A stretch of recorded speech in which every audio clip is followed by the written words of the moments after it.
नमस्कार दोस्तों। आज हम देखेंगे हिंदी सेटनेट अध्ययन में उपन्यास मानस का हंस। अमृतलाल नागर जी का यह उपन्यास है। इस उपन्यास के मुख्य पात्र देखेंगे बाबा तुलसीदास। तुलसीदास इस उपन्यास का केंद्रीय पात्र है, जिसको आधार बनाकर यह उपन्यास लिखा गया है। बचपन से ही तुलसीदास का जीवन संघर्षमय रहा। वह किशोर अवस्था में राम काम में द्वंद्व में उलझे रहे, किंतु अंत में द्वंद्व से जीतकर उन्होंने राम नाम के मार्ग को अपनाया। रत्ना तुलसीदास की पत्नी है, जो रूप सौंदर्य की धनी है। रत्ना की फटकार के कारण ही तुलसीदास का मोह भंग हो गया तथा वे राम भक्ति में लीन हो गए। इसके अतिरिक्त मैना मैना कहारिन, श्यामो की बुआ, संत बेनी माधव, रामू द्विवेदी, पंडित गणपति उपाध्याय आदि अन्य पात्र हैं, जो कथा को आगे बढ़ाने में अपनी भूमिका निभाते हैं। इसके बाद हम देखेंगे मानस का हंस उपन्यास का सारांश, समीक्षा तथा कथा वस्तु नेटसेट की दृष्टिकोण से। अमृतलाल नागर हिंदी के प्रसिद्ध साहित्यकार हैं। उन्होंने अपनी उत्कृष्ट रचनाओं के माध्यम से हिंदी साहित्य की साधना करते हुए समृद्ध साहित्य रचा। उपन्यास के क्षेत्र में इनका योगदान अमूल्य है। उन्होंने सामाजिक, आंचलिक, ऐतिहासिक, पौराणिक तथा जीवनी परक उपन्यासों की रचना की। उनके उपन्यासों में तत्कालीन युग का सामाजिक, राजनीतिक, आर्थिक तथा सांस्कृतिक चित्र उभर कर सामने आया है।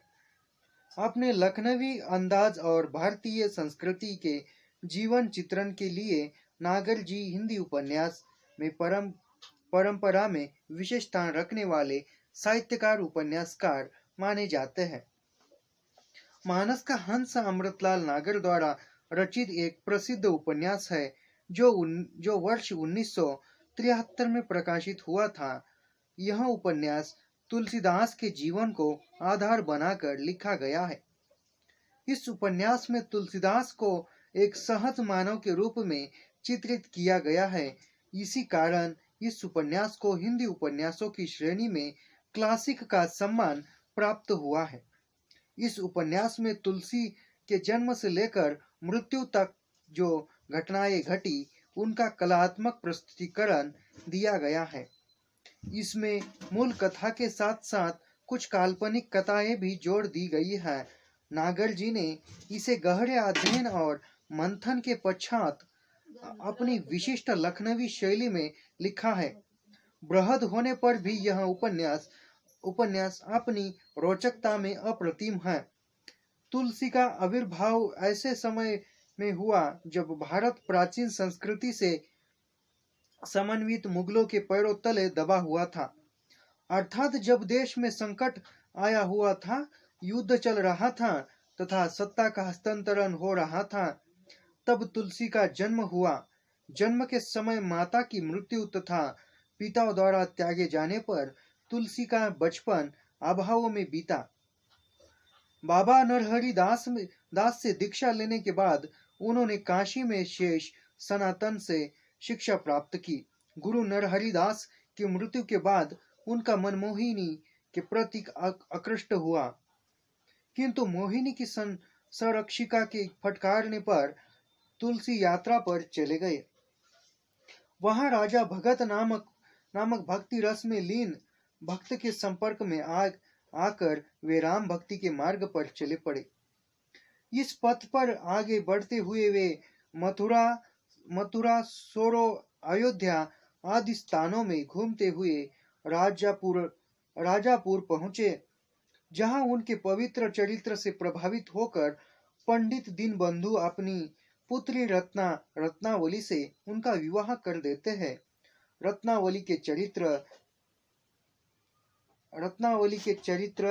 चरित्र की प्रमुख विशेषता वाक्पटुता, पतिव्रतता, नारी ज्योतिष ज्ञानी, पत्नी के प्रति आसक्ति के कारण उन्हें पत्नी का तिरस्कार सहना पड़ा है।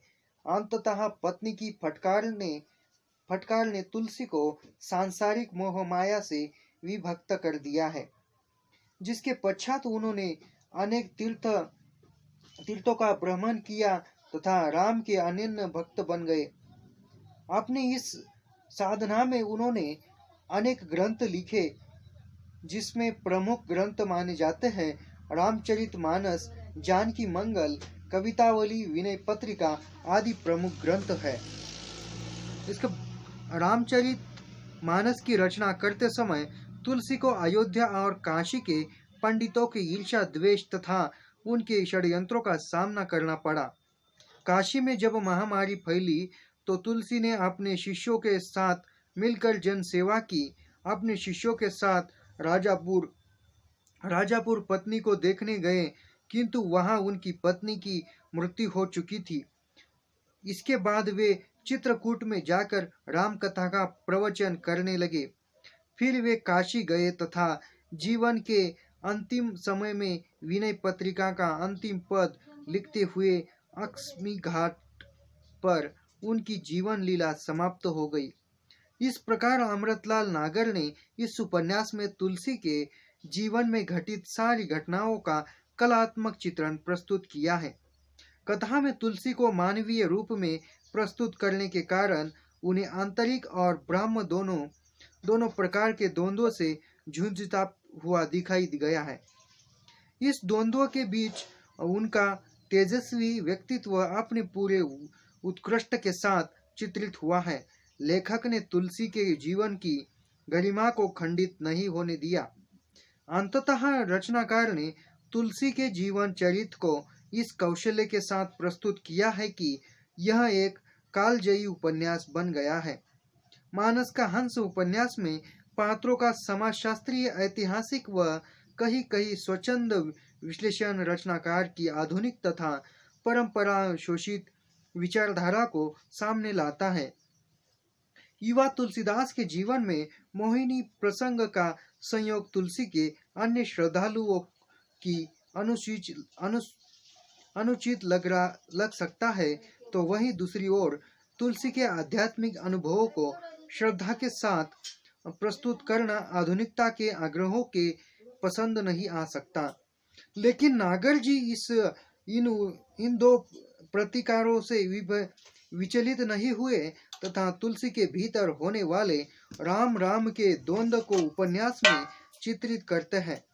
अंततः तुलसी अपने समय के व्यापक परिवेश की विसंगतियों और अपने भीतर की कमजोरियों से लड़ते हुए तुलसीदास बनते हैं। निसंदेह राम बोला से तुलसी और तुलसी से गोस्वामी तुलसीदास बनने की यात्रा तुलसी के लिए बहुत मुश्किल भरी होगी।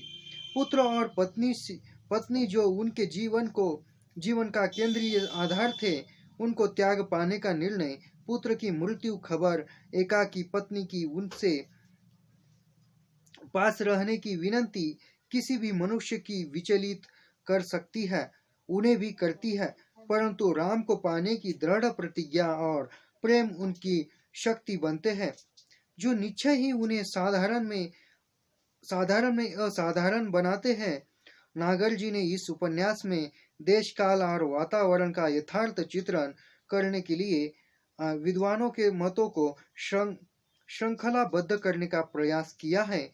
उन्होंने इस उपन्यास में तत्कालीन अयोध्या, काशी के विडंबते संस्कार दूषित वातावरण तथा धर्मांधता का आकर्षण रूप प्रस्तुत किया है।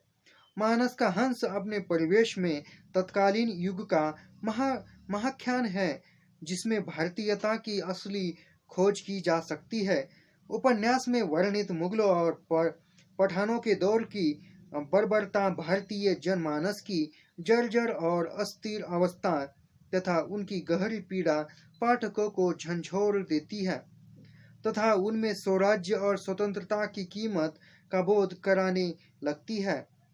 मानस का हंस उपन्यास में नागर जी का उद्देश्य अनास्था और अविश्वास के दौर में भारतीय आस्था और विश्वास के शोर बिखेरना है। साथ ही तुलसी के रूप में एक आदर्श किंतु यथार्थ के करीब नायक को स्थापित कर भारतीय जनमानस में आशा और संघर्ष की दबी चिंगारी को जलाए रखना रखना प्रस्तुत उपन्यास की भाषा में भाव प्रवनन, पात्रानुकूलता, अलंकार, धार्मिकता का गुण विद्यमान है। लेखक ने मुहावरे और लोक उक्तियों का सुंदर प्रयोग किया है। संवाद नाटकीय तथा व्यंग्य विनोदापूर्ण है। साथ ही उपन्यास में वर्णनात्मक, दृश्यात्मक तथा संस्मरणात्मक शैली का प्रयोग भी किया है।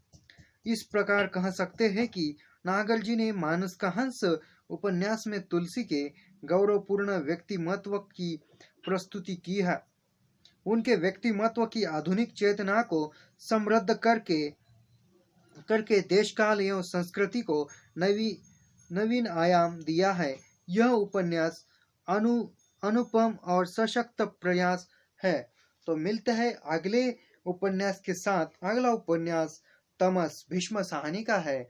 तो धन्यवाद, शुक्रिया। सेट नेट का पूरा सिलेबस जानने के लिए और इस पर चर्चा सुनने के लिए हमारे चैनल को सब्सक्राइब कीजिए, लाइक कीजिए और शेयर करना मत भूलिए।